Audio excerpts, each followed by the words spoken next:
também toda esta dinâmica, porque para o projeto é extremamente importante que estejamos todos com um bom astral. Bem, o objetivo desta sessão é pensar toda a lógica de inclusão e literacias digitais em termos de projetar o futuro num modelo multi-stakeholder.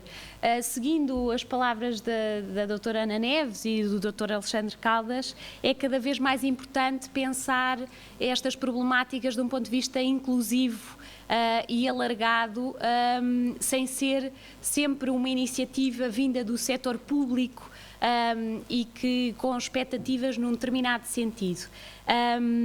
O que pretendemos da sessão é que também possa permitir explorar algumas oportunidades, levantar desafios, como é óbvio, mas também iniciar algumas parcerias, porque não? A seguir teremos um breve período de debate, já estamos um bocadinho atrasados, e teremos um espaço interativo onde poderemos também trocar o resto das nossas ideias. Eu ia começar, se calhar, ao contrário. Eu faço parte da equipa do Departamento da Sociedade de Informação, acompanho mais uma área mais internacional destas temáticas. Também já as acompanhava na UMIC e faço parte da equipa da doutora Ana Neves. Assim, passava um pouco à nossa diretora também para nos dar uma visão de quais são os objetivos gerais da rede e o que é que serão os próximos passos. Ana, obrigada. Bom, o que nós pretendemos fazer com esta rede Wiki Sociedade?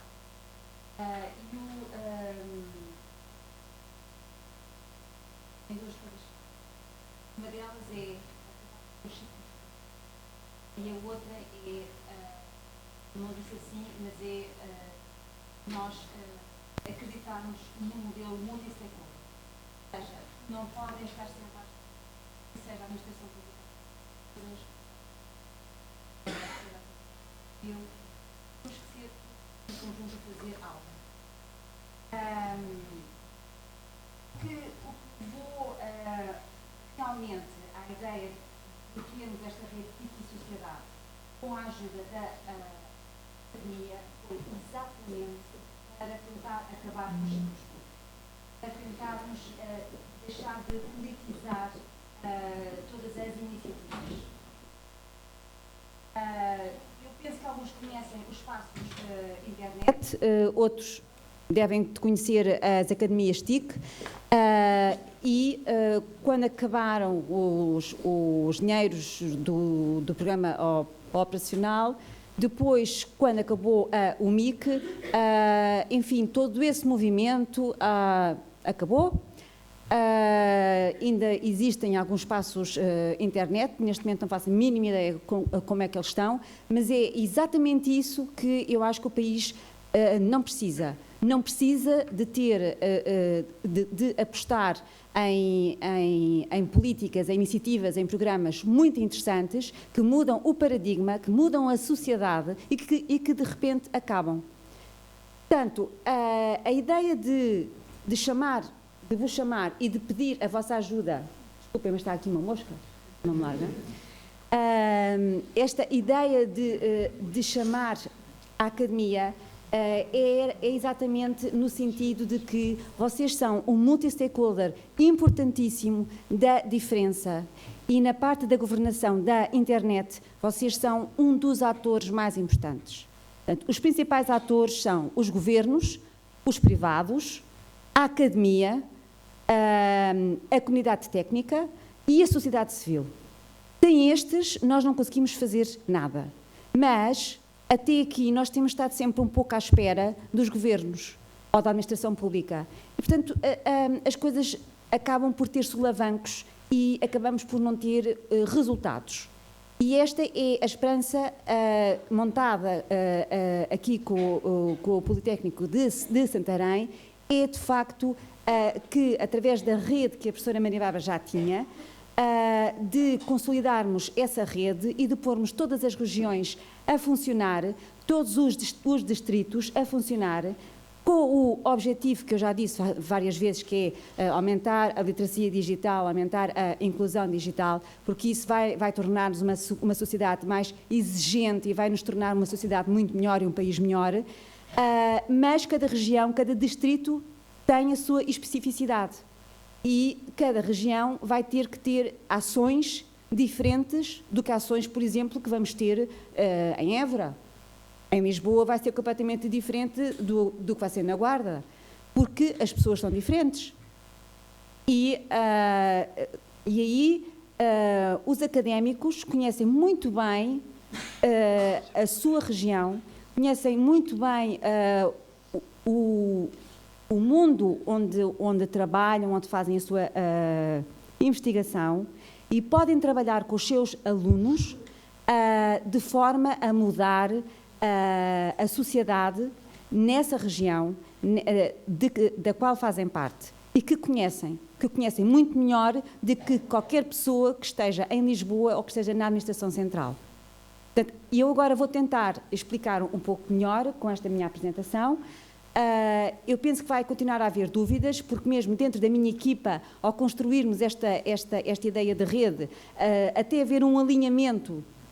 Nem sei se ainda há, se já há esse alinhamento de ideias e, portanto, acho que isto é um processo contínuo, mas é um processo que tem que ser muito de rede e para isso nós vamos ter que conversar muito, de estar sempre em rede e de estarmos a trocar ideias, mas principalmente de operacionalizar, investigar, operacionalizar, investigar o impacto, portanto, e voltar a operacionalizar. E vou tentar ver se consigo passar esta minha mensagem.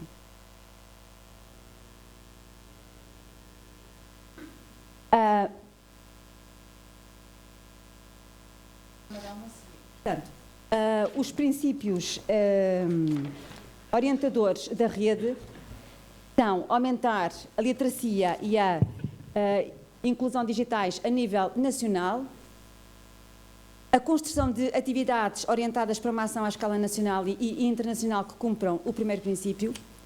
Portanto, ou seja, o que se está aqui a pedir é atividades, ações concretas. E ações concretas que incluam o setor privado, que incluam a sociedade civil, e, eventualmente, câmaras. Vocês é que sabem depois quem são os stakeholders mais importantes do vosso distrito e que vocês consideram que são os mais adequados para poderem ser vossos parceiros e para fazerem também parte da rede TIC e Sociedade e que possam ajudar à mudança. E o outro princípio é a construção e a utilização de instrumentos para alterar o atual paradigma e análise do impacto desses instrumentos para aumentar a utilização e o recurso às tecnologias de informação e comunicações no âmbito dos processos de mudança civilizacional, de ordem social, política, económica e cultural na sociedade portuguesa. Os princípios orientadores têm como base não só a nossa realidade nacional, mas claro que a realidade mundial. Aqui só está uma realidade, que é a realidade europeia, mas falta a realidade mundial, falta a realidade das Nações Unidas, falta a realidade dos países em desenvolvimento que estão a apostar imenso e muito mais do que nós em TIC e sociedade. E o que lhe está a permitir fazer leapfrogs, portanto, darem saltos disruptivos até muito mais rápidos do que os nossos, pelo menos até agora. Portanto, a estratégia de Lisboa foi a estratégia que nós lançámos até 2010 e a partir de 2010 foi lançada uma nova estratégia que é a estratégia EU 2020. Podemos continuar. Que é a transição para uma economia e uma sociedade baseadas no conhecimento. Portanto, em 2010, após a nossa presidência do Conselho da União Europeia, conseguimos introduzir estas palavras, economia e sociedade baseadas no conhecimento, que eram palavras que até aqui a União Europeia não usava, e agora nós vemos em todos os documentos economia e sociedade baseadas no conhecimento. Podem achar que não fomos nós, mas fomos. Foi Portugal que introduziu estas palavras no jargão da União Europeia. Só que nós depois nunca damos muita continuidade a todos estes processos. Íamos para a outra. A Agenda Portugal Digital é uma agenda que foi aprovada em dezembro de 2012 e que se tentou aqui incluir as necessidades do setor privado. Na minha opinião, é uma agenda um bocadinho confusa, que é um plano de ação, ao fim e ao cabo, para a sociedade da informação. Tentou-se incluir outros stakeholders, as empresas, mas as empresas, como vocês sabem, o principal e único objetivo é o lucro, e é mais do que legítimo, é por isso que as empresas existem. Esta agenda estamos agora a começar a implementá-la e a FCT é responsável pela medida a 3.3, que é melhorar a literacia, as qualificações e a inclusão digitais. Esta medida tem depois várias submedidas e nós estamos a trabalhar com outros ministérios, com outros stakeholders, com todas as pessoas que nós achamos que são chave para alterar a situação. Nós temos depois vários prazos, até 2014, 2015, 2016, portanto, mas todas essas etapas vão ter que ser monitorizadas e vamos ver o que é que vai mudando. Mas para mudar, nós vamos ter que ter a vossa ajuda, porque vai ser esta rede TIC e Sociedade que vai ajudar a esta mudança e que vai ajudar a alterar os nossos indicadores. Percursos e estratégias com empresas, instituições de ensino superior, centros de investigação, sociedade civil, como organizações não governamentais, câmaras e bibliotecas municipais, o modelo multi-stakeholder. Os objetivos da rede, agora são vários. Estes objetivos que nós temos aqui foram construídos um bocado com base nos objetivos que nós delineámos no curto prazo, no primeiro protocolo que nós assinámos com o Politécnico de Santarém. E nós achamos que estes objetivos poderiam também ser, neste momento, os objetivos para a rede em si, para a construção da rede. Portanto, desenvolver conteúdos pedagógicos e de sensibilização para a inclusão e literacia digitais. Portanto, desenvolver conteúdos.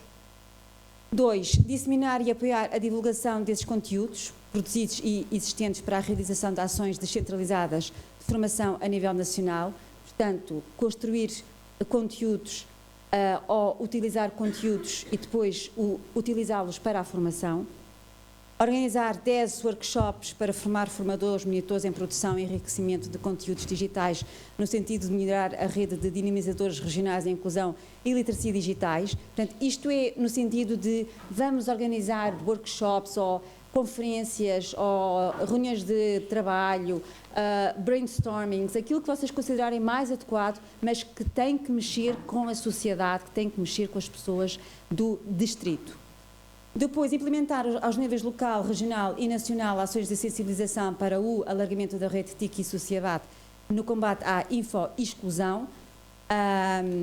O nosso objetivo é óbvio, portanto, é que a rede daqui a 6 meses seja maior e que daqui a 1 ano seja muito maior, mas que ser membro da rede signifique que está a fazer ações para, exatamente para esta política de literacia e de inclusão digitais.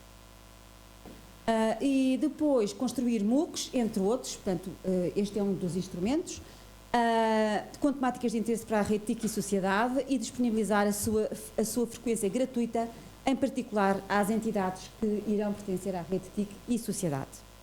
O próximo. Depois, desenvolver, acompanhar e avaliar as iniciativas nacionais inovadoras e promotoras de inclusão e de literacia digitais. Organizar uma campanha com ações regionais e locais de inclusão digital para assinalar o Dia Mundial da Sociedade de Informação em maio de 2014. E isto tem que se começar já. Isto é a nível europeu. E são ações que depois são medidas a nível europeu, o que é que cada país fez em prol deste dia. E, portanto, estamos na altura de começar já a pensar em ações para desenvolver para este dia. Organizar uma campanha com ações regionais e locais de desenvolver módulos e materiais no domínio dos 3 níveis de certificação. E depois o diploma de competências básicas e depois o de intermédias e avançadas. Estes 2 últimos estão em estudo no gabinete do Ministro da Educação e Ciência. O diploma de competências básicas existe, mas tem que ser melhorado. Quanto aos outros 2, é nosso objetivo que eles possam de facto aparecer como diploma legislativo, mas neste momento ainda está em estudo. Depois, a produção de e-books com base em indicadores de avaliação da literacia, qualificação e inclusão digitais. E pronto. Continuando, se faz favor. Organizar workshops nacionais que promovam o debate acerca da inclusão digital, competências TIC e empregabilidade, portanto, a ligação ao emprego é extremamente forte. Produzir recursos multimédia que promovam a aprendizagem ao longo da vida, a atratividade das carreiras TIC e a empregabilidade na área das TIC, e produzir conteúdos para atualização permanente no site da internet e dos perfis web, TIC e sociedade. Portanto, vamos ter que alimentar quer o Facebook, quer o site TIC e sociedade com conteúdos de grande qualidade, porque isso depois vai ser visto a nível mundial e depois também vai ser muito interessante ver que tipo de conteúdos é que nós poderemos fazer, importar, exportar ou colaborar com os países da CPLP. Que recursos é que então vocês vão ter? Vão ter os vossos recursos humanos, vão ter os vossos equipamentos multimédia,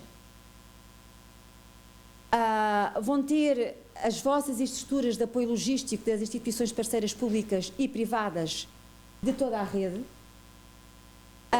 e há outro recurso que é o know-how que nós já temos dos espaços de internet e das academias TIC, com base da construção da rede TIC e sociedade. Portanto, há todo um espólio que existe e há já redes de espaço de internet. As academias TIC foram a tentativa de fazer as tais parcerias público-privadas e vai ser com base no que já nós aprendemos com estes 2 instrumentos que vamos ter outro recurso para a rede TIC e sociedade.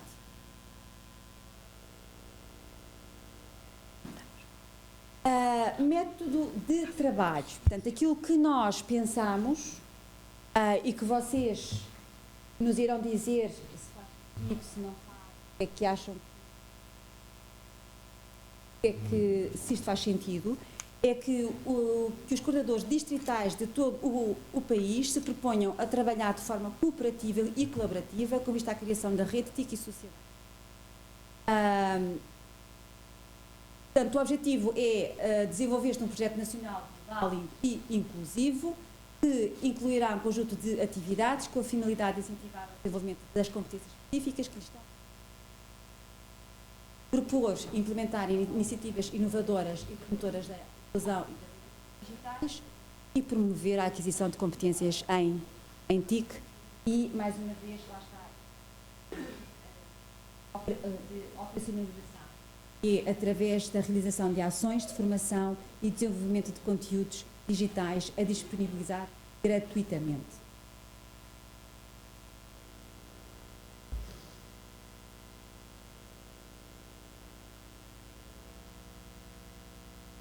E propor orientações para a utilização eficaz e eficiente das infraestruturas, equipamentos e recursos à disposição da rede TIC e sociedade. Mais algum? Apoiar o desenvolvimento de módulos e currículos de certificação no domínio das TIC na ótica do utilizador a nível básico, intermédio e avançado. Em estudo, como dito. Apoiar a ampliação e a implementação de melhorias na rede TIC e sociedade. Promover ações de intercâmbio de especialistas no domínio das TIC, bem como de técnicos e de estudantes que contribuam para o avanço científico e para o fortalecimento dos recursos humanos e especialistas. Intercâmbio a nível nacional, a nível regional.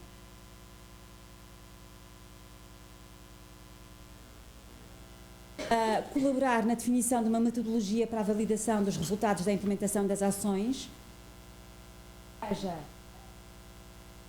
dentro do vosso distrito, vocês imagino que sabem indicadores para começar este trabalho e depois passado 6 meses medir o que é que aconteceu com o vosso trabalho, o que é que mudou ou não. Meses. Depende da ação, depende de quem e o que conseguem mobilizar, e aí vai sempre ter que haver muita interação, porque se calhar muitas das vezes a FCT pode ajudar, outras vezes se calhar não somos outra entidade que pode ajudar, desbloquear qualquer coisa. Mas o funcionamento da rede e em rede é isto mesmo, é irmos sempre.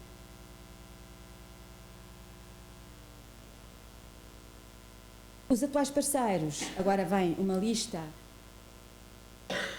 são vocês. O que nós pretendemos é que esta seja muito maior, mas os coordenadores não podem ser muito mais do que estes. Eu, com a informação que eu tenho, com o conhecimento que eu tenho, se calhar daqui a 6 meses já vou ter outra opinião, ou ainda hoje ter que nos a pedir, não pode ser, tem que ser de outra forma, que precisa de outro tipo de colaboração. Pronto, e podemos mudar? Deve ser, não sei de que área. Os resultados esperados são, enfim, aquilo que eu já disse montanhas de vezes hoje. Formar cidadãos excluídos e com baixos níveis de literacia digital e informacional, certificá-los com competências básicas e intermédias em TIC, mas também outra coisa, que é formar cidadãos com elevados níveis de qualificação e que pretendem aumentar igualmente os seus níveis de literacia digital e informacional. Isto não é só para os excluídos, é também para os cidadãos com níveis de qualificação muito elevada, mas que, por exemplo, não sabem fazer um e-book. E interessa-lhes saber fazer. E todo este nosso trabalho deverá, dentro de pouco tempo, permitir nós fazermos um plano de ação a nível nacional que faça sentido para toda a gente. Não só para as pessoas com níveis de qualificação mais baixa, como para os de qualificação intermédia e avançada. Promover a importância de melhorar os níveis de literacia como uma necessidade emergente para todas as idades, para todas as qualificações. Desenvolver, disseminar e manter disponíveis um conjunto de recursos digitais básicos, úteis e funcionais dirigidos a ajudar os cidadãos no seu caminho rumo à literacia digital e informacional.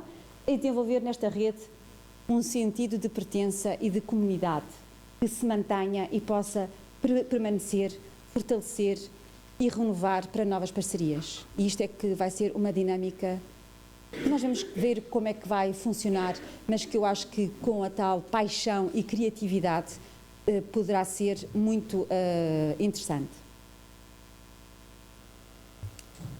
Obrigada.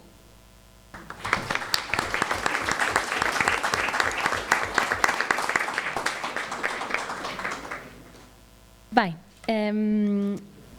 para darmos seguimento ao painel, esta lógica da rede numa abordagem bottom-up, não é? E assente na proximidade com os cidadãos, capta muito melhor as necessidades das pessoas. Ainda assim, ainda com o trabalho da construção da rede em curso, aqui o próximo stakeholder convidado não é só a Academia, está aqui referenciada a Isabel Dias, a Ana Filipe, o Jorge Fernandes, que é da FCT, o Paulo Branco, que é daqui do Politécnico, mas eles próprios poderão apresentar um produto, um primeiro produto de trabalho colaborativo que tem sido elaborado nestes últimos meses, dado que passo já a palavra à Isabel Dias, que irá apresentar o módulo 1 do primeiro MOOC sobre a construção de e-books. E de forma sequencial passarei depois para o colega Jorge Fernandes, também do Departamento da Sociedade da Informação da equipa Acesso, que trabalhará o módulo 2, que construiu o módulo 2, em colaboração também com a colega Cláudia Cardoso, que está sentada na audiência, e passaria depois para o Paulo Branco, que nos faria um breve trecho do módulo 3. Pedi alguma brevidade para nós conseguirmos depois compensar em termos de algumas questões pontuais. Obrigada. Muito obrigada. Bom dia a todos. Estou aqui para apresentar o módulo 1 do MOOC sobre e-books. Módulo onde trabalhei juntamente com a professora Maria Barbas, a quem desde já agradeço este desafio para participar na construção deste MOOC. O módulo 1 existe sobre a égide do conhecimento e, como tal, é um módulo que pretende apresentar e enquadrar o tema e-book.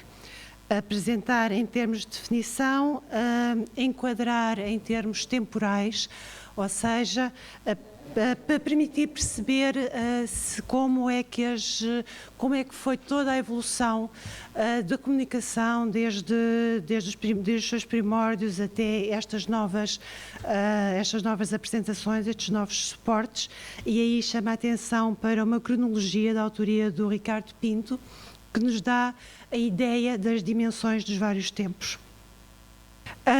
Finalmente, no que respeita aos conteúdos, há ainda uma apresentação que tenta colocar a par prós e contras do livro e dos e-books, sem tomar partidos, sem tomar quaisquer posições, mas fornecendo informações, o máximo de informações possível.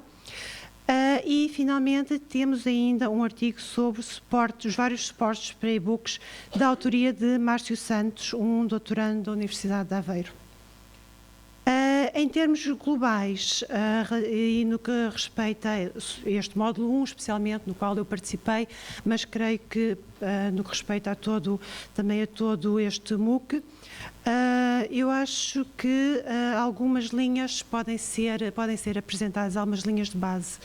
Uma primeira linha será o facto de, apesar de ser massivo, este curso pretende ser e deixa espaço para a interatividade, ou seja, massivo, mas também prestando atenção aos seus vários formandos e à interatividade com eles. Por outro lado, o facto de permitir vários níveis de comprometimentos por parte das pessoas que se inscreverem, ou seja, vários níveis de aprofundamento dos conhecimentos. Quem quiser pode sempre ir mais longe, porque são sempre sugeridas sites que poderão ser consultados ou a literatura que poderá ser lida. Finalmente, o facto de termos procurado não apresentar ideias feitas nem defender quaisquer posições. Fornecer informação, o maior número de informação possível, e com base nisso estimular a tomada de posição por parte de quem segue o curso. Estimular a reflexão e, sobretudo, estimular o questionamento relativamente aos vários temas que são propostos. Como veem, este primeiro módulo é um módulo bastante amplo. Em contrapartida, os módulos seguintes serão módulos mais práticos e, como tal, passo a palavra às pessoas que construíram os módulos seguintes para nos darem uma ideia sobre eles. Muito obrigada. Eu vou apresentar.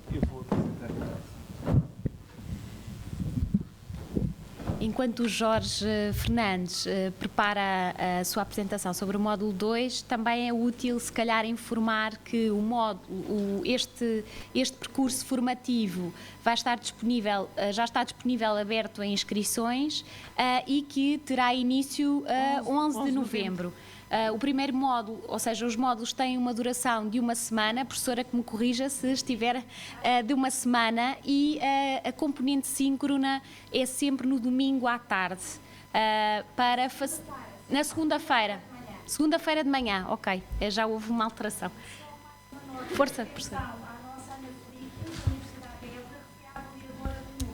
Ok, exatamente. Na parte final talvez seja importante dar uma palavrinha, não é, Ana Filipe? Estava aqui a escapar-se. Mas ela não se escapa.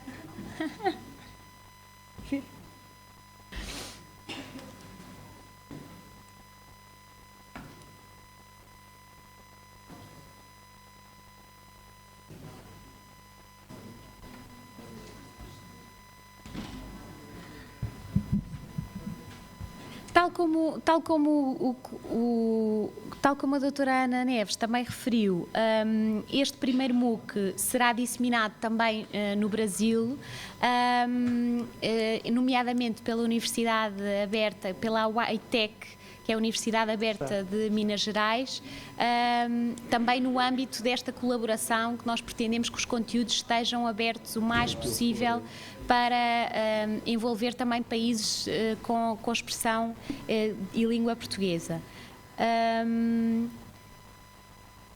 E é interessante também perceber que o e-MOOC, depois de ser lecionado, ficará disponível, ficará online. Portanto, uma pessoa que neste momento não tenha a possibilidade de participar e de dispor de muito tempo, em qualquer altura pode revisitá-lo, tirar dúvidas, aprofundar e ler aquela bibliografia que ficou por ler, e assim continuar a construir o seu conhecimento para além destas 3 semanas. Ok, exatamente. Isso é importante. Ora bem, eu vou então começar, uma vez que há aqui um contratempo, parece que a minha máquina não ligou aqui com o corretor. Eu fui responsável, mais a minha colega Cláudia Cardoso, pelo módulo 2, relativamente a como construir um e-book, e o princípio base é: todo o livro que nasce digital deve nascer acessível. Portanto, esse é algo que hoje em dia, em termos de acessibilidade, o módulo 2 é sobre acessibilidade. Acessibilidade para cidadãos com necessidades, que utilizam tecnologias de apoio. O módulo está dividido em 3 grandes partes.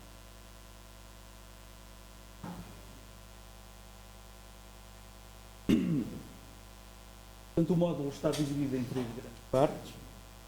Uma componente em que mostra qual é o potencial dos livros eletrónicos para pessoas com necessidades especiais.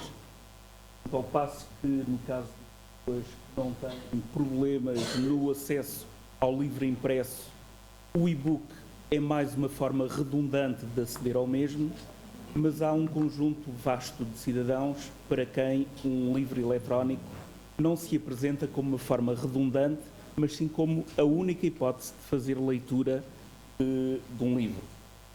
Portanto, e há, inclusivamente, hoje em dia já um conjunto vastíssimo de cidadãos que estudaram porque existe a componente tecnológica, porque existe informação digital. O livro passa, portanto, o módulo passa também por uma componente de um conteúdo para vários acessos, portanto, como é que um conteúdo serve vários tipos de necessidades, aborda 5 regras básicas de acessibilidade e depois uma reflexão sobre aquilo que é um dos formatos mais utilizados dentro da área das necessidades especiais, que é o DAISY. Ver mais em concreto o que isto significa. Em termos de potencial, temos aqui dados dos censos de 2011 que nos dizem que 18% da população portuguesa tem alguns problemas, portanto, em termos de realização de atividades diárias. Como poderemos ver, a incidência em termos médios, estamos a falar de 18%. Lembro que os dados dos censos de 2001 falavam-nos na ordem de 10%, portanto o paradigma atualmente mudou. O INE atualmente já utiliza a classificação internacional das funcionalidades, o que fez disparar aquele número para aquela ordem de grandeza dos 18%. O impacto daquela incidência para pessoas com mais de 65 anos cifra-se na ordem dos 50%. Como sabem, a população está a envelhecer, ou seja, aquelas barras azuis vão ter tendência de se concentrar mais do lado direito, o que significa que, à partida, a incidência também irá aumentar. Do que é que estamos a falar? Estamos a falar de dificuldades para ver, dificuldades para ouvir, dificuldades ao nível cognitivo, dificuldades ao nível motor.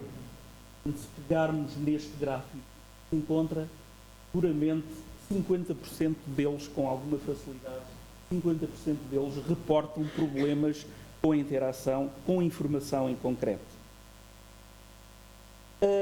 Ao nível de um conteúdo para vários acessos, quando se fala num livro acessível, é usual as pessoas pensarem em ampliação de caracteres, pensarem que o livro vai ter que ter uma forma qualquer de narração, portanto, ser lido, ter língua gestual, por exemplo.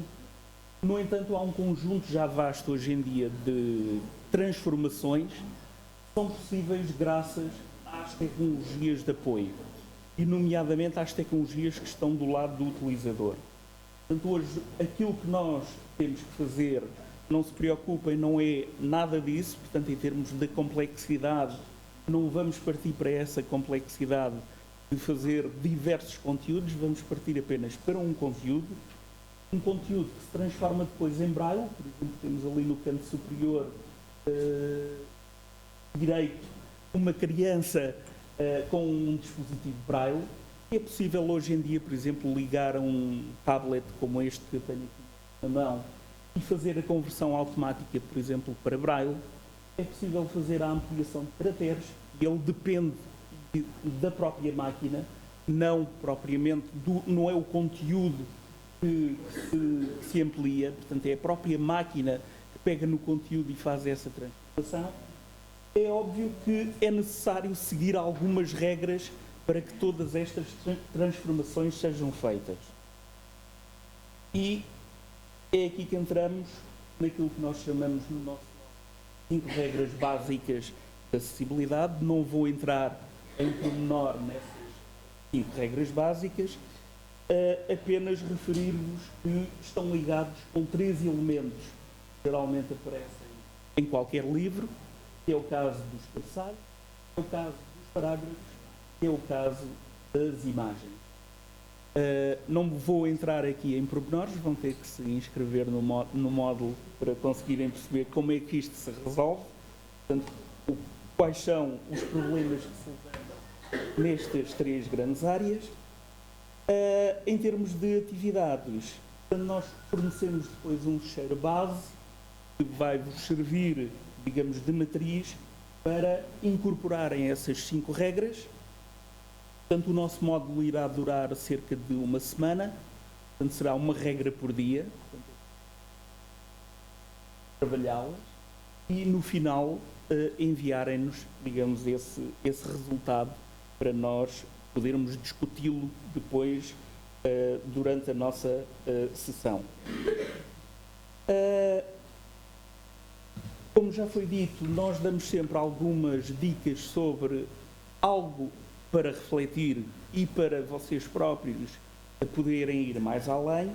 Neste caso, do módulo 2, nós referenciamos o caso do DAISY, Digital Accessible Information System, que é um formato usado já pelo menos há 20 anos a esta parte e que começou por transformar aquilo que eram as cassetes em áudio para pessoas cegas.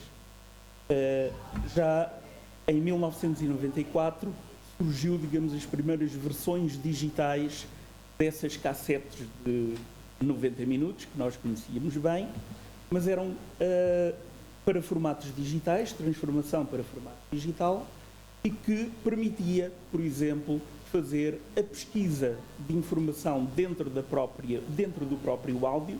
Portanto, é possível hoje em dia eu fazer uma pesquisa dentro do próprio áudio e ele posicionar-se na faixa exatamente onde a palavra foi referenciada, coisa que era impossível fazer numa cassete de 90 minutos. Portanto, é possível passar, por exemplo, de capítulo em capítulo, de secção em secção, de página em página, tudo isso graças à área do digital. Reparem que estamos a falar com 20 anos de antecedência, foi há 20 anos atrás que esta revolução aconteceu e praticamente só hoje em dia é que o próprio mercado começa a introduzir este tipo de funcionalidades no digital que nós temos hoje em dia à nossa disposição. As vantagens do DAISY, eu já referi algumas, em termos da estrutura, em termos da riqueza do próprio documento e que permite, efetivamente, uma panóplia de operações que era impossível de efetuar com o formato analógico. Só para vocês terem uma ideia, recentemente, portanto já em 2012, os grandes fabricantes começaram a incorporar a norma DAISY dentro dos formatos EPUB, nomeadamente para a área da matemática. Portanto, hoje em dia é possível fazer já a escrita e a leitura também da matemática dentro de livros eletrónicos. Por isso, espero por vocês no módulo e que se divirtam. Obrigado.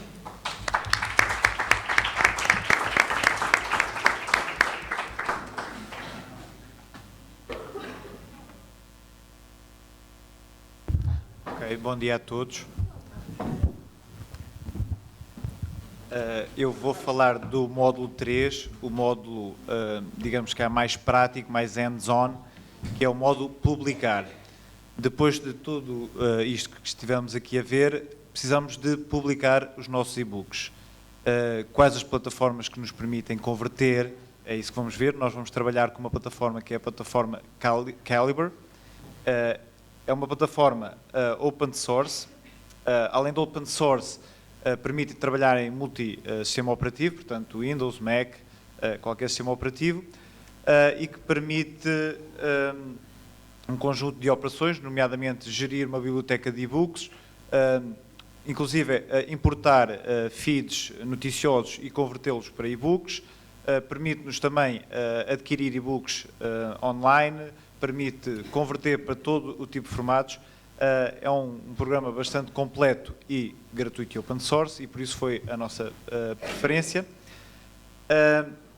Vamos então ver como trabalhar com este programa. Não vou falar muito porque se querem aprender terão obviamente que se inscrever neste MOOC, mas será portanto a abordagem ao software de criação e conversão de e-books numa primeira instância e numa segunda instância vamos trabalhar com o Smashwords. O Smashwords é uma plataforma de autopublicação. Aqui vamos ver, ok, já criei o meu e-book, já tenho o meu e-book no formato adequado e agora como é que eu publico? O Smashwords é uma plataforma que permite publicar para diversas distribuidoras de forma automática. Podemos disponibilizar o nosso e-book de forma gratuita, se assim entendermos, ou de forma paga e, portanto, receber os lucros dos nossos inscritos, digamos assim. E, portanto, para isso vamos trabalhar com a plataforma Smashwords, que permite partilhar, por exemplo, o nosso e-book na iStore, nas lojas mais conhecidas a nível mundial de livros e de publicações, e, portanto, será a segunda parte, digamos assim, deste terceiro módulo. Pediram para ser breve, portanto, penso que fui breve, e no essencial será isto o terceiro módulo. Obrigada, Paulo.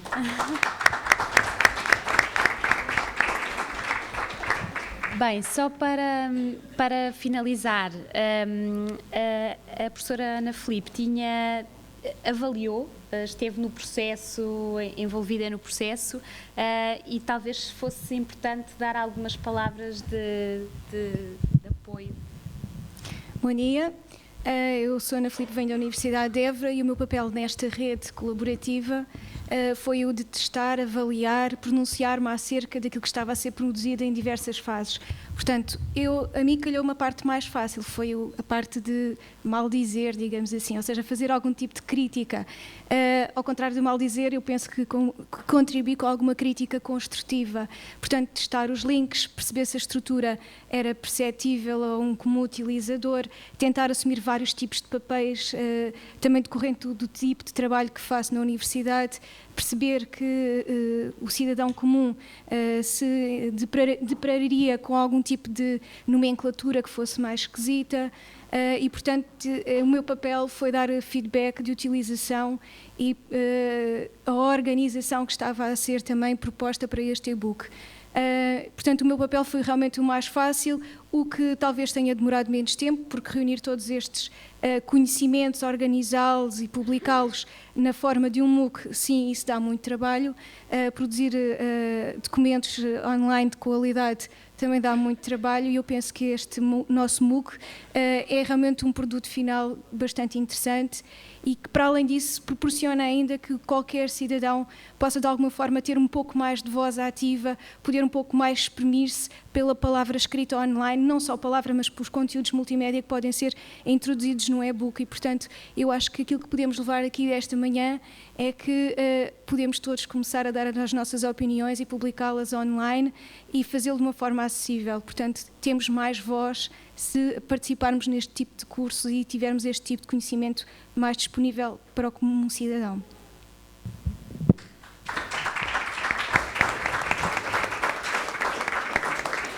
A partir deste MOOC vamos todos ser produtores de conteúdos online acessíveis, que é muito importante. Bem, para passarmos para o setor privado, para nos darem também uma visão de um produto, de um serviço e de como é que testam os serviços e produtos em cidadãos, porque, ao fim e ao cabo, os produtos precisam de consumidores, as plataformas precisam de conteúdos. Temos o Ricardo Raminhos, da Via Tecla, que nos vai apresentar a Nice Reader, não é, Ricardo?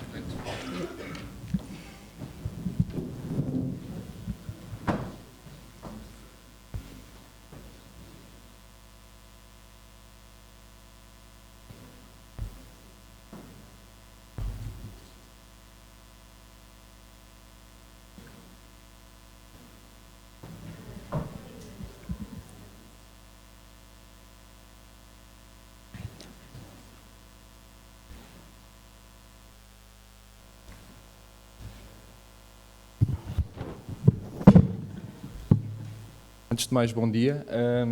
Obrigado pelo convite dirigido à Via Tecla.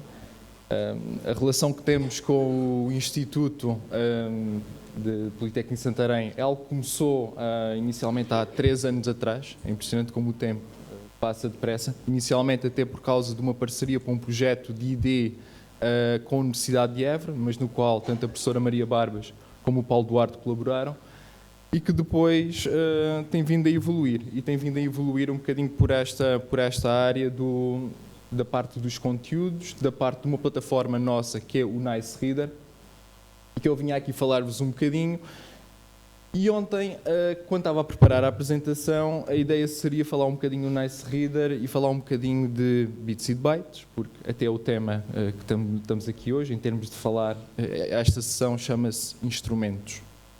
E o Nice Reader é um instrumento, como há pouco falamos dos mocks, mas é bom termos instrumentos, é bom ter financiamento para a ID, é bom termos esses instrumentos, mas depois, no fim do dia, não tivermos alguém que os utiliza. Na realidade, acabamos por morrer um bocadinho na praia e acabamos por ter uma plataforma que, per si, não é nada. Estas plataformas vivem do conteúdo. Sem o conteúdo, são plataformas que são completamente mortas. E, portanto,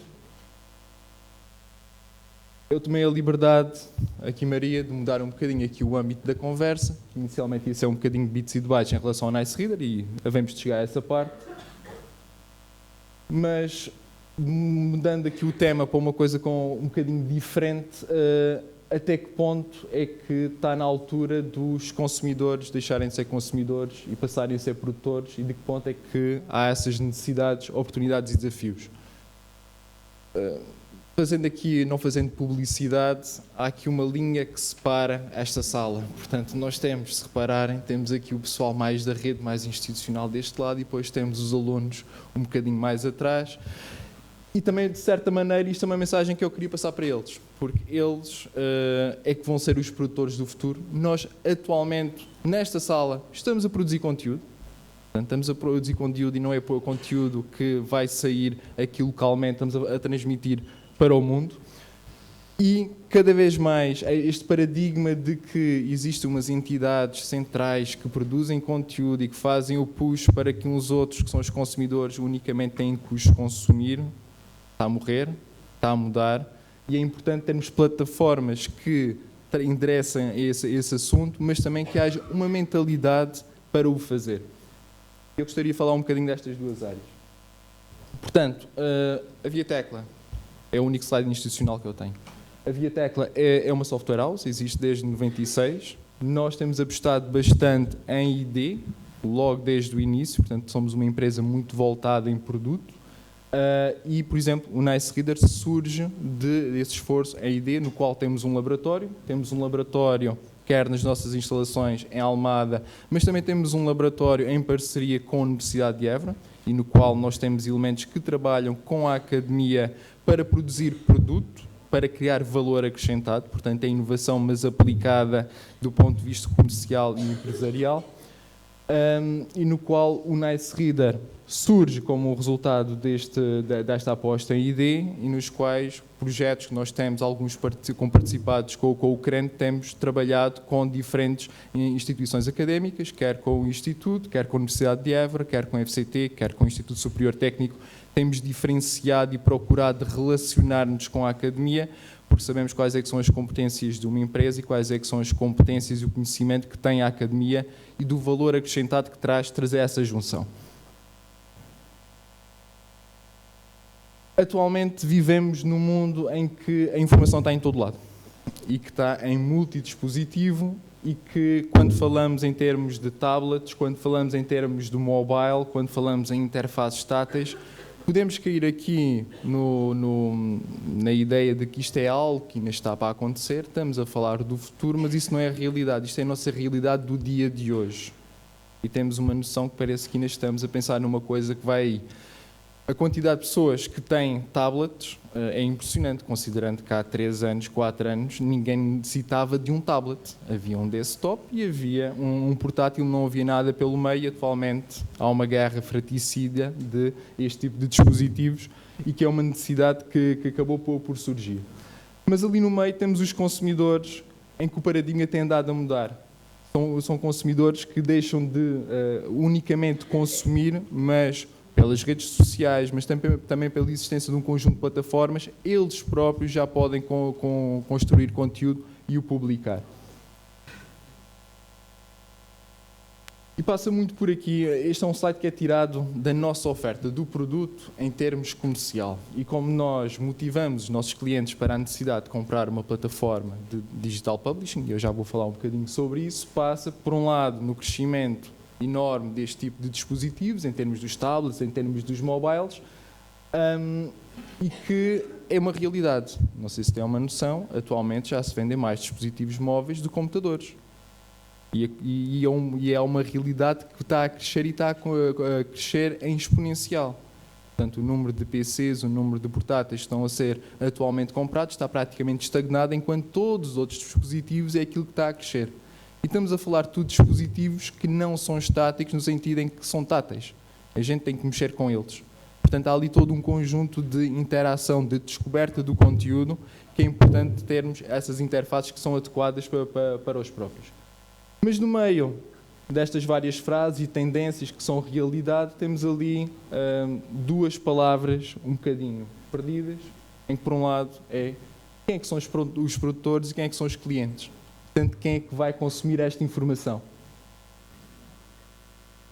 E geralmente, do nosso ponto de vista de produto, ao início, quando começamos a trabalhar nele, e até porque nós trabalhamos muito na área do turismo, na área dos mídia, quando começamos a pensá-lo há 3, 4 anos atrás, portanto, o investimento, a investigação, como há pouco foi referido, é algo que demora, não é de um dia para o outro, é algo que tem que ser pensado, tem que ser consertado na estratégia de uma empresa.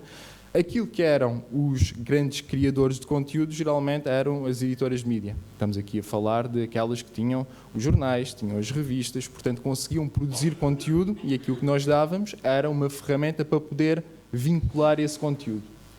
Mas as coisas têm mudado. E um exemplo desta mudança, isto é um conteúdo produzido pela professora Maria nas provas de agregação, exatamente, e que foi apresentado em cima da plataforma. E a Maria não é uma entidade de mídia, não é um publisher, mas olhando para a plataforma viu que era um canal interessante para comunicar e para se exprimir com interatividade, que é outro assunto que já vamos falar um bocadinho mais à frente, que conseguia tirar partido para ela passar a sua própria mensagem e a divulgar para o mundo. Portanto, quem é que atualmente são os produtores e quem é que são os consumidores no tempo atual e nos vários aspectos que estão relacionados com esta dualidade em termos de quem produz e de quem consome. E há aqui vários aspectos que estão pelo meio. Por um lado, é preciso ter conhecimento. Eu preciso ter conhecimento para o partilhar. Se é um conhecimento, não tenho nada para partilhar e é uma informação que não é relevante. Tenho aqui questões de formato e de tecnologia, portanto, para vincular esse conhecimento. Uma questão de custo, porque se não está disponível a todos é algo que dificilmente poderá chegar a outro aspecto, que é o do alcance. Estamos a falar de um mundo, estamos a falar de uma área que é global e que não queremos ter um impacto em termos da mensagem que queremos passar local. Não vou-vos dar aqui lições de história, mas estes têm sido um conjunto de indicadores que têm mudado ao longo dos tempos. Desde a parte em que o conhecimento era passado do ponto de vista vinculado sob a forma de documentação muito manual e que, portanto, não escalava num conjunto desses indicadores, em que depois, com o conjunto de começar a trabalhar com a parte mais mecânica, conseguir criar um conjunto mais de conteúdos de modo a fazê-los chegar mais às pessoas. Fusão industrial e, portanto, eu posso conseguir criar conteúdo e disponibilizá-lo a baixo custo. O online, e atualmente até já temos um paradigma que é engraçado, que é, até há algum tempo nós pensávamos que só os humanos criavam conteúdo, mas atualmente as máquinas já criam conteúdo. Criam conteúdo em cima de conteúdo que não é humano, mas pelo si próprio já funcionam muitas vezes como agregadores de informação e que a vinculam e que a agregam e que a disponibilizam automaticamente. Esse é um outro tema que nós não vamos aqui entrar, que é até que ponto, hoje em dia, com a quantidade de informação que existe, como é que eu consigo separar o trigo do joio. Mas voltando ao nosso tema inicial, portanto, quem é que são os produtores e quem é que são os clientes, quem é que são os consumidores? E hoje em dia nós somos todos. Todos nós, ou pelo menos existem plataformas para todos nós sermos consumidores, é o nosso habitual, é aquilo que nós estamos habituados, mas também sermos produtores. Desde os MOOCs, desde outro tipo de plataformas, como é o caso do Nice Reader. E muitas vezes isto parece que é uma coisa básica, mas não passa.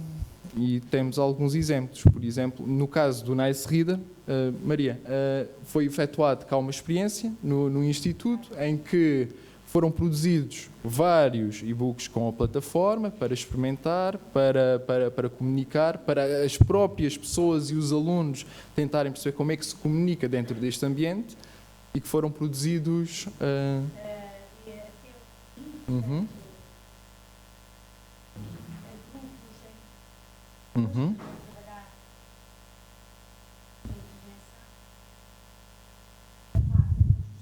Uhum.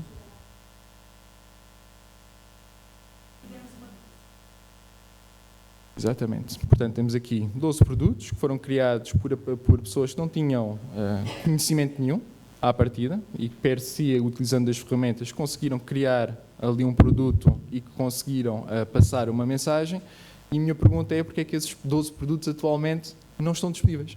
Não estão à venda, não estão disponíveis gratuitamente, ou seja, porque é que nós ficamos aí?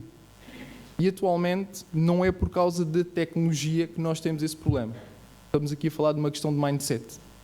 Porque é que nós não conseguimos agarrar nesse conteúdo e ir lá para fora? Tentar publicar isto, tentar tornar disponível, ir um passo um bocadinho mais à frente. Porque a parte mais complicada já está feita, que é da parte de pensar o conteúdo, criar o conteúdo, portanto só estamos a falar aqui de uma questão de o distribuir. E é aí que nós, em termos de Viatecla, em termos de plataforma, entramos e damos a capacidade tecnológica, porque aí é a nossa praia, a parte de fazer os bits e dos bytes, de dar um canal para que tal consiga fazer. Por um lado, e em alguns pontos com semelhança, embora aqui o formato físico em termos de dispositivo é diferente daquilo que o Paulo referiu, trabalharmos em multiplataforma, conseguimos vincular e passar esses conteúdos quer nos tablets, quer para a web, e que com custos de distribuição que são praticamente inexistentes. Estamos agora também a falar que em termos de distribuição de conteúdos, dos data centers e tudo o resto, estamos a falar em termos de custo, que reduziu tudo bastante. O mundo atualmente está toda na nuvem. Algo que nós apostamos em termos de trabalhar com esta plataforma passa pela interatividade. Se tem um tablet, de certeza vão tentar mexer nele. Ele deve ser reativo, ele deve fazer alguma coisa. A informação não é estática, é expectável trabalhar com a informação, explorar, descobrir o que lá acontece. E, portanto, temos N exemplos, desde a parte de vídeos, conteúdos multimédia, infografias e tudo o resto. E em que passa muito praticamente pela imaginação de quem produz o conteúdo. Obviamente, a parte depois de conseguir partilhar isto nas redes sociais e eu conseguir publicar isto de uma maneira simples em cada uma das lojas em que uma pessoa não tenha que ter conhecimento tecnológico nenhum. Ou seja, com um clique consigo dizer que eu lanço isto e está disponível numa Apple Store, está disponível no Android, está disponível no Windows 8, está disponível no desktop. E em que eu só tenho informação editorial de criar esse conteúdo. E, portanto, esta é a nossa plataforma que nós temos por trás, portanto, que é o Nice Reader e que permite, agarrando aquilo que nós chamamos de formatos que são muito democráticos, que qualquer pessoa tem. Portanto, estamos a falar em imagens, estamos a falar em vídeos, estamos a falar em alguns segmentos de áudio ou de texto. Eu consigo criar conteúdo que é multimédia, com uma aplicação de composição muito básica e que consiga disponibilizá-lo para as várias lojas e para os vários ambientes. Versus eu ter aqui uma abordagem não muito democrática, mais circunscrita a quem produz conteúdo mais do ponto de vista editorial, em que teria a necessidade de ligar-me ali com um conjunto de aplicações relacionadas com a parte da imprensa e tudo o resto. Portanto, agarrar em conteúdos que são básicos, toda a gente tem, tendo a imaginação da pessoa e quais é que são as interações que eu lá consegui colocar, criar conteúdo, disponibilizá-lo para o mundo e que aí, mediante o interesse mais ou menos comercial, também fica completamente ao arbítrio de quem produz o conteúdo se quer meter lá uma regra comercial ou não. Se é conteúdo que é gratuito e eu estou numa lógica de serviço público ou se eu quero vender o meu conteúdo. E é mais uma vez uma liberdade que nós damos a quem consegue construir o conteúdo com a plataforma. Portanto, composição muito básica, não vou entrar aqui em detalhes, embora fosse um dos temas da conversa, porque acho que acaba por ser demasiado técnico. mas que a ideia é que seja simples, qualquer utilizador chegando e fazendo um paralelismo que não é muito, talvez, simpático, mas numa lógica da lá PowerPoint, eu possa chegar, agarrar aqui e arrastar um conjunto de items e de conteúdos e de áreas e consiga fazer essa composição e que depois consiga publicar. E a partir dali eu consiga dizer onde é que este mesmo conteúdo deverá estar disponível ou não. E com isto é uma ferramenta que nós inicialmente temos aplicada a diferentes setores. Portanto, desde setores mais pesados, mais do ponto de vista de mídia, quer em termos de grandes grupos, quer uma Sábado, uma Vogue, uma Máxima. Estamos aqui a falar de documentação, portanto eu não estou preso em termos de estar só a trabalhar com revistas ou jornais, desde relatórios de contas ou tudo o resto, mas também poder dar às universidades, dar aqui um veículo para que consigam passar o próprio conteúdo e o consigam vincular através desta plataforma. É algo que nós temos trabalhado aqui com a Escola Superior de Educação e com o Instituto Politécnico de Santarém e que queremos alargar, até porque em termos de roadmap, em termos de presença e envolvimento da empresa, apostamos muito em termos de parcerias com a academia e com o valor que daí podemos criar. E é só. Muito obrigado.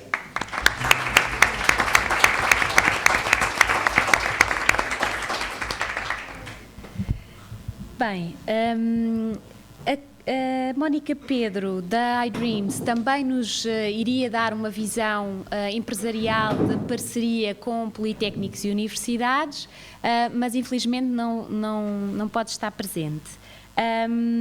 E acabámos de saber que a rede de universidades da terceira idade, que iria ser um pouco introduzir-nos a vertente da sociedade civil, das dificuldades e dos desafios para os idosos nesta era digital, está também doente, aqui muito próxima, mas não se vai conseguir exprimir.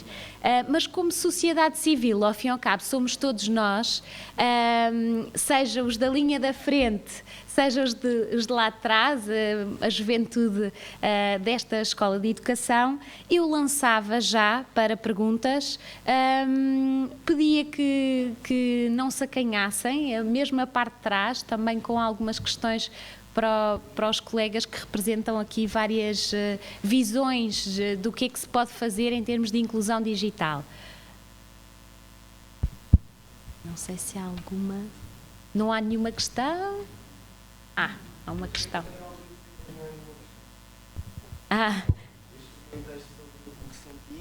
E sobre o que vi nesta apresentação. Eu sou o Bruno Branco, frequento aqui a Escola Superior de Educação, no curso de Educação Social. Isto aqui agora é um bocadinho assustador, toda a gente a olhar.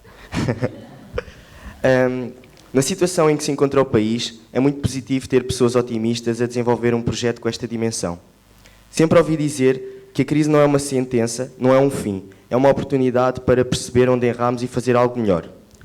A mobilização das empresas como alternativa aos governos é uma prova de que existe sempre uma solução e que a persistência derruba as adversidades. E agora também utilizei aqui uma citação, que as dificuldades preparam pessoas comuns para destinos extraordinários. A promoção da inclusão e da literatura digital da população portuguesa foram aspectos que me chamaram a atenção, pois frequento o curso de Educação Social e promover a inclusão será uma das minhas funções. Finalizo com uma citação de Boughton, um coração que ama é inventivo. O amor à vossa profissão e ao projeto foi algo que sempre transpareceu nesta apresentação. Parabéns pela criatividade, dedicação e espírito de empreendedorismo.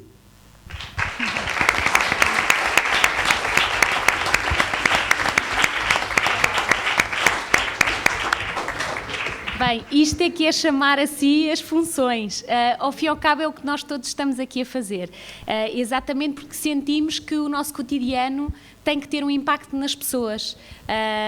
Obrigada pela partilha. Não foi uma questão, mas foi uma partilha interessante. Obrigada. Alguma questão? Força, força. Eu só queria pôr uma questão e a seguir. Eu faço uma apresentação em dias mais jovens.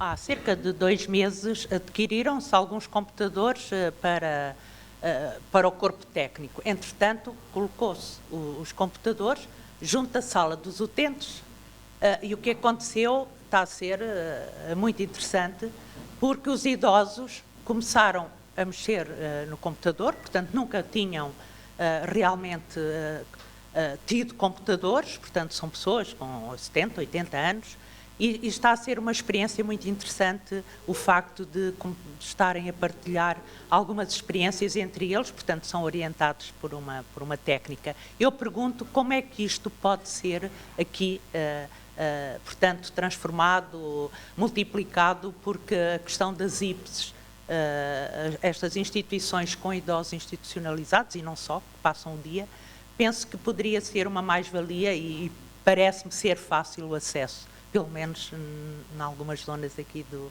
Distrito de Santarém. É uma questão que eu deixo como...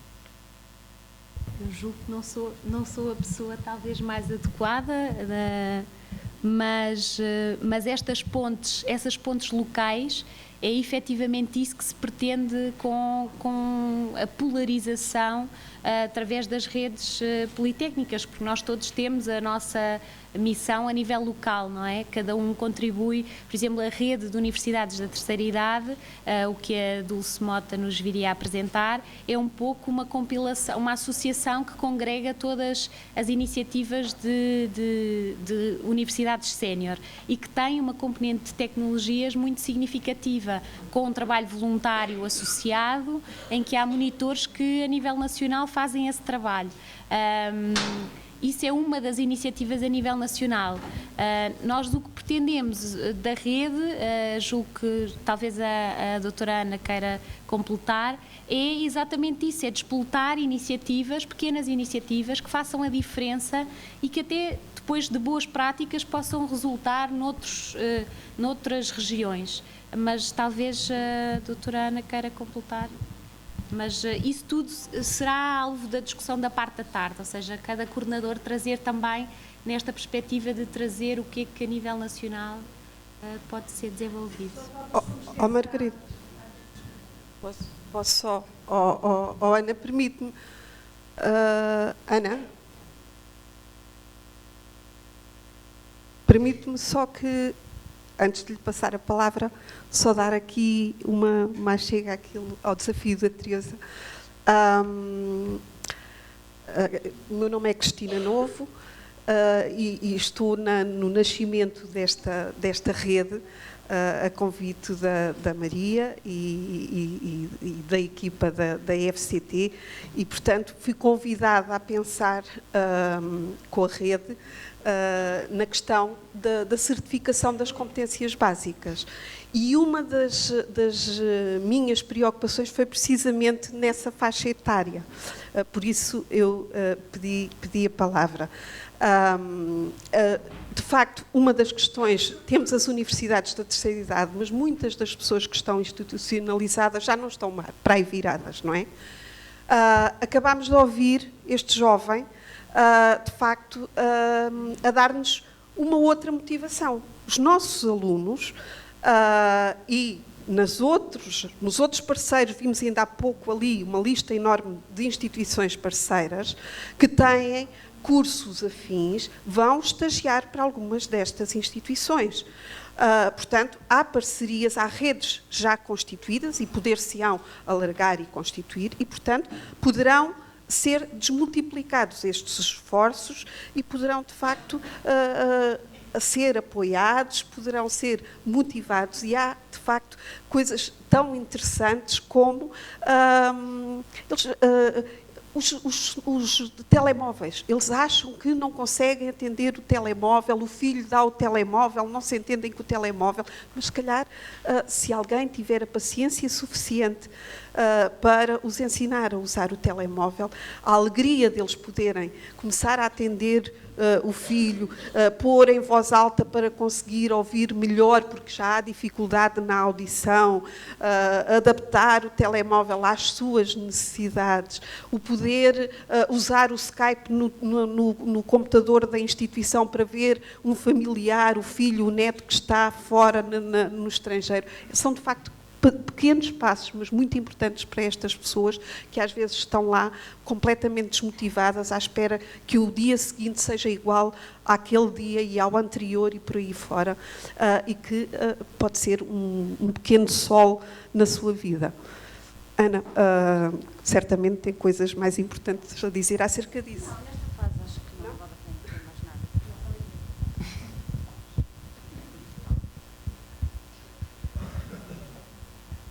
nada. Bom dia, chamo-me Dina Rocha, Instituto Politécnico de Santarém. Cheguei atrasada a esta sessão, precisamente porque venho de uma reunião das plataformas supraconselhias, precisamente do Instituto de Segurança Social, e estava a representar o Politécnico enquanto parceiros, precisamente, dentro destas plataformas. Estas plataformas agregam os CLAS, que são os Centros Locais de Apoio Social, e, para além disso, agregam também todas as instituições parceiras locais que são forças vivas dentro dos distritos. E estas situações são sempre colocadas, e eu precisamente venho de uma reunião onde isto foi discutido, ou seja, aquilo que a minha colega Cristina Novo estava agora a falar, em que a participação dos nossos estudantes pode ser bastante importante nas instituições onde os idosos estão institucionalizados, e quando eu digo idosos também existe uma outra vertente que se falou neste momento, que são as pessoas com necessidades educativas especiais, também há outra essa parte, e que neste momento estão a recorrer, eles estão a pedir apoio para a formação nas tecnologias de informação e comunicação. Portanto, nós seremos provavelmente uma das instituições parceiras que vamos ter um papel, ou deveremos ter um papel extremamente importante para esse apoio. Era só para dar também esta novidade à minha vice-presidente, que teremos que trabalhar provavelmente em conjunto, e já agora que estamos de corpo e alma neste projeto, agarrar também aqui localmente todas estas instituições. Obrigada.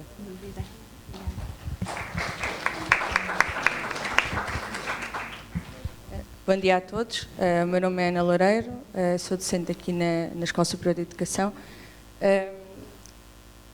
E no seguimento daquilo que foi dito tanto pela Dina como pela Cristina, nós neste momento temos um projeto a iniciar, que é o A Voz 2.0, Cidadania Ativa, e é um projeto de voluntariado que inclui precisamente estudantes do curso de Educação Social, e cujo objetivo é precisamente levar as tecnologias aos cidadãos da terceira idade.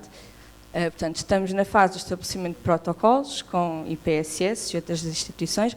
Temos também a Rutis como parceiro, e, portanto, acho que será uma mais-valia e algo a abraçar, e o regime até agora tem sido voluntariado, mas não é? Qualquer ajuda é bem-vinda. Obrigada.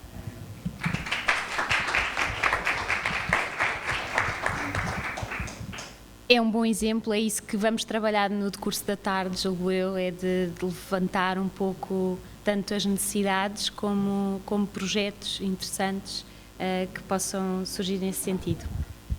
Também esta aproximação da rede de politécnicos e de universidades em geral à sociedade civil também funciona como test bed. Nós vimos, também para não perder essa noção do que é que a sociedade civil pode ter de plataforma de inovação e de teste de novos produtos, porque ao fim e ao cabo nós todos, como o colega Jorge Fernandes referiu, estamos cada vez mais com mais necessidades especiais e vamos caminhar nesse sentido obrigatoriamente, com a população a envelhecer a grandes passos. Eu pedia uma questão pedia mais questões relativamente aqui ao que os colegas nos apresentaram, este primeiro esforço do MOOC. Obrigado, bom dia. O meu nome é Pedro, Eu sou responsável pelo Gabinete de Inovação Tecnológica de uma escola, de um agrupamento de escolas do Concelho de Santarém, Alcanede, e gostaria de abordar algumas questões relativamente à rede TIC e sociedade. Me faz lembrar muito, fazendo agora aqui uma retrospectiva, a RCTS, a Rede de Ciência, Tecnologia e Sociedade, também da FCT, que funcionou nos anos 90, teve início nos anos 90 e manteve-se em funcionamento ao longo de bastante tempo. Mas, pegando na questão do Dr. Caldas, que falou na questão da interrupção dos ciclos curtos, penso que isso é fundamental. Porque essa rede, a RCTS, prestava às escolas um apoio muito importante. Tirou as escolas portuguesas da caverna. Vivíamos todos na obscuridade em relação ao mundo digital. Não sei se está aqui algum colega desta área, que pode corroborar aquilo que eu estou a dizer. Foi muito importante esse programa e o ciclo curto não se interrompeu, aliás, não foi interrompido, portanto, cumpriu-se. E mudou o ciclo político, mudaram as políticas e apareceu o PTE, o Plano Tecnológico de Educação, que também foi uma mais-valia, sem dúvida nenhuma, mas que terraplanou completamente aquilo que existia do passado. E, em termos práticos, por exemplo, todos os e-mails mudaram. Portanto, os e-mails institucionais que estavam atribuídos às escolas foram mudados. Isto causou uma implicação de mudança e as pessoas perderam os contactos, etc. Existia um espaço de alojamento para sites que as escolas desenvolvessem, que também foi cancelado. Por exemplo, o Instituto Politécnico de Santarém, neste momento, tem um papel muito importante nessa área, que é a questão das plataformas Moodle, que garante em funcionamento para as escolas, para dezenas de escolas. Existem dezenas de escolas que têm plataformas Moodle, que são garantidas aqui pelo Instituto. Que não sabemos se vai manter, não é? Se existe financiamento para manter esse tipo de... Tem-se ouvido algo, a crise é profunda, não é? Tem-se ouvido algumas questões sobre isso, que podem acabar, e isso cria mais um problema, vai criar novos problemas. A questão, por exemplo, das certificações, foi um projeto que se concluiu há pouco tempo no corpo docente.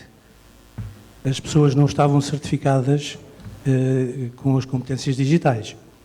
Mas esse processo foi concluído, tanto quanto sei, mas foi concluído de uma forma que não foi uma boa prática. Os formadores que ministraram essas ações de formação não foram remunerados. Portanto, fizeram-no pro bono. Eu fui um deles. E muitos colegas que eu conheço também tiveram esse tipo de contributo, deram o seu contributo à causa desta forma, que não é uma boa prática, não é? Portanto, seria bom e isto é uma questão que se põe também, não é? Se esta rede de ciência e tecnologia tem algum projeto que vise colmatar estas falhas que eu apontei, não é? Não sei se poderemos chamar a isto de falhas, mas pelo menos merecem a nossa reflexão numa perspectiva de melhoria, não é?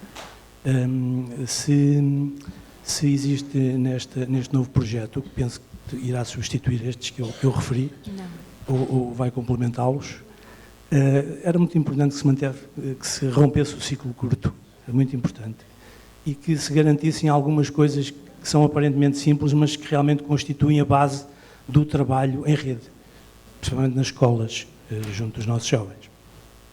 Obrigado. Obrigada. Talvez seja melhor passar à doutora Ana Neves. O âmbito escolar foge um pouco à lógica desta rede.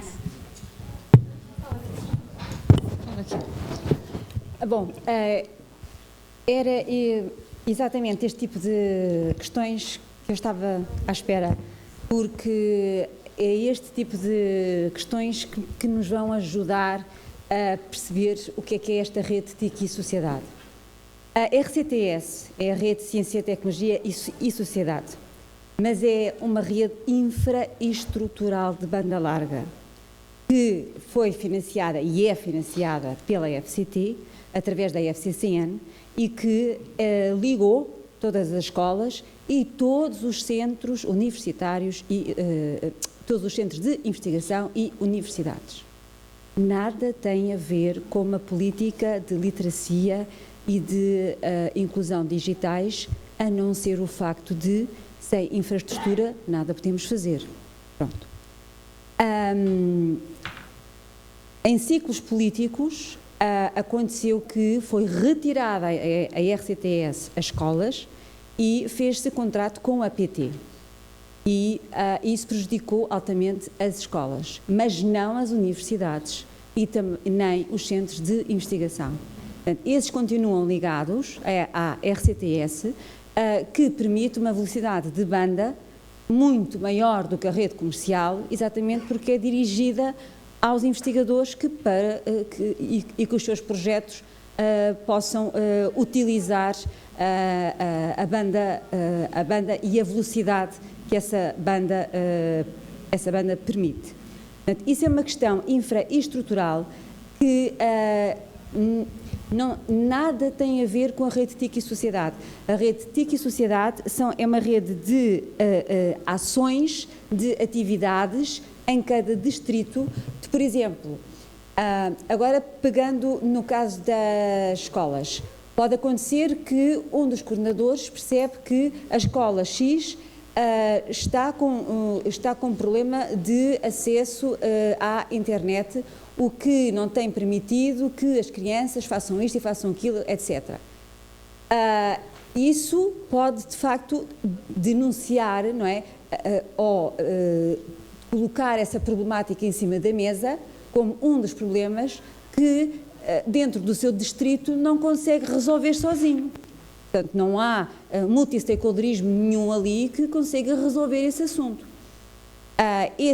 Aí entra a administração pública, que é também um dos stakeholders.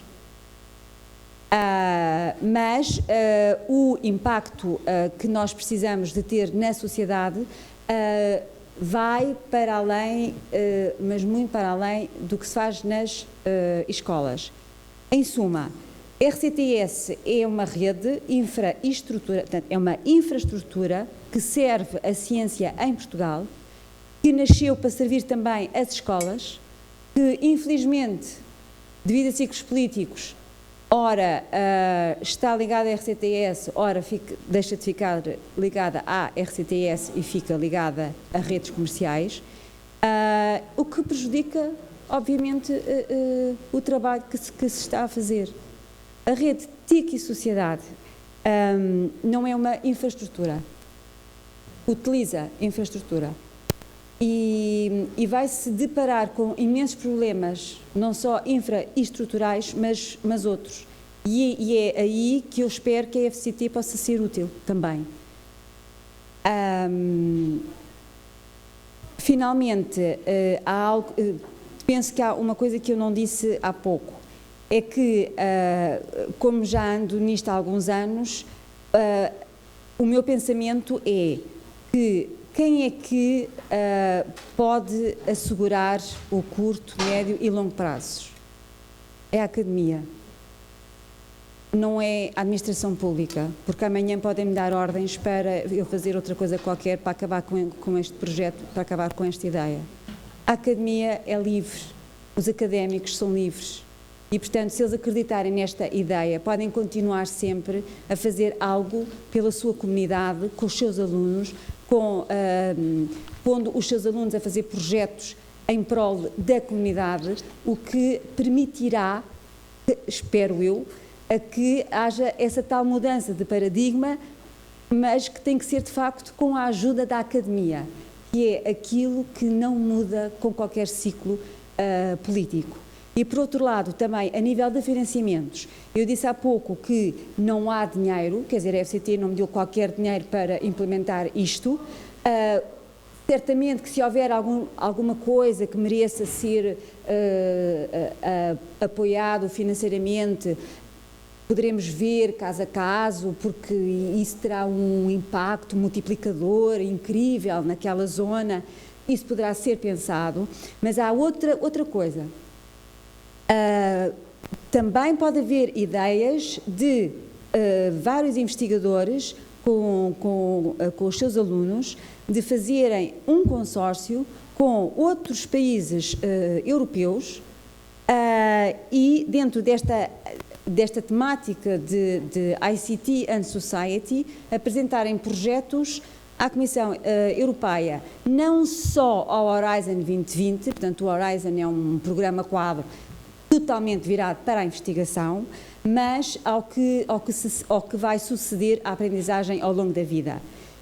Esse programa vai ser muito importante para esta rede e se conseguirem fazer consórcios, a FCTI também pode ajudar, porque é o nosso core, é também ajudar os investigadores, a comunidade a internacionalizar-se.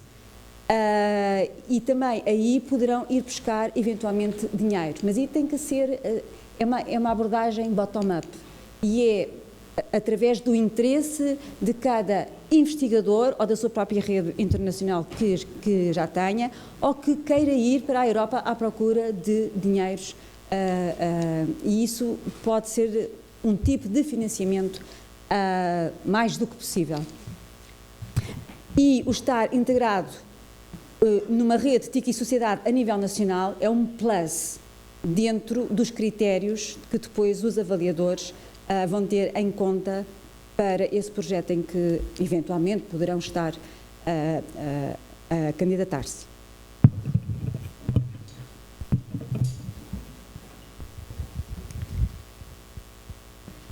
Bem, não sei se entretanto surge alguma questão da audiência adicional.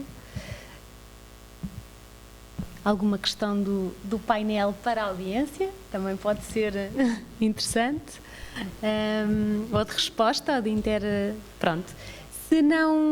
Se consideram, já estamos um pouco tardios, eu considerava fechada esta ou adiada até depois do almoço, dado que iremos ter uma reunião já com os coordenadores dos vários distritos que será uma reunião interativa, mas que será precedida de um buffet interativo também. Se calhar passava à professora Maria Barbas para mais detalhes, porque eu julgo que é aqui muito próximo, mas é melhor ser um local. Obrigada.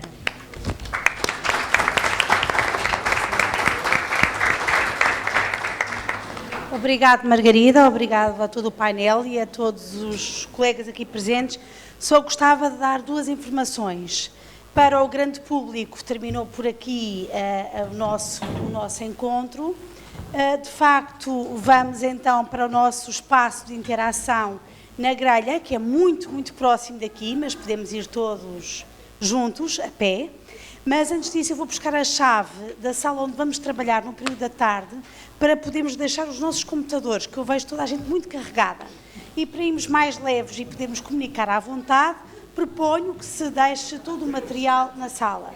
Portanto, só quem irá fazer parte do painel da tarde são os colegas que estão aqui convidados da rede TIC e Sociedade, está bem? Os coordenadores TIC, está bem? Então, vamos para o nosso espaço de interação.